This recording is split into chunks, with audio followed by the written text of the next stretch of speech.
আসসালামু আলাইকুম।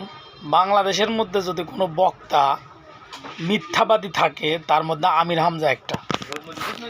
এই শালা এমন এমন মিথ্যা কথা বলে যা আগুনেও পুড়ে না, পানিতেও সিদ্ধ হয় না, রোদেও শুকায় না।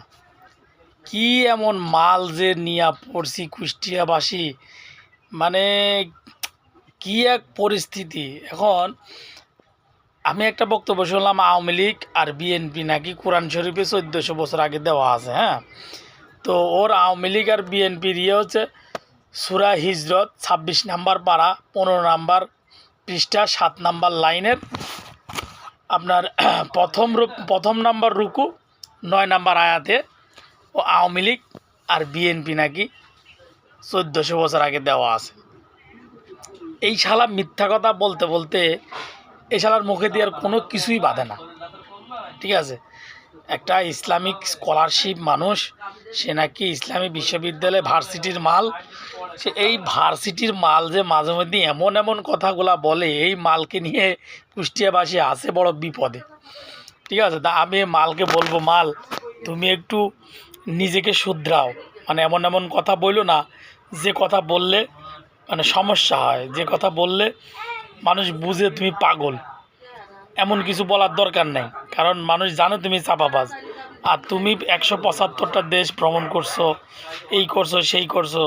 হ্যাঁ, তারেক মনোয়ারের মতন তুমি ইংলিশ লিগে খেলছো, ডোনাল্ড ট্রাম্প তোমার ডাকে। এই ধরনের মিথ্যা প্রপাগান্ডা যদি না বলে মানুষের কাছে ভালো হওয়া যায়, সমস্যা কোথায়? কি দরকার আছে তোমার এই বালছাল কথাগুলো বলার? হ্যাঁ, সিটারি বাটপারি একটা সীমা আছে। আমরাও তো মিয়া সিটারি বাটপারি করি, তাই বলে এ ধর্ম নিয়ে তো এইভাবে সিটারি বাটপারি করি না, তাই না? তো আমি ভাই বলবো, একটু সিটারি বাটপারি করলে একটু হিসাব নিকাশ করে করো ভাই, কারণ মানুষ বুঝে তো এগুলো। এখন তো আর আগের মতো না, এখন মানুষ এগুলো খায় না। মানুষ আগে বুঝতো না, জানতো না।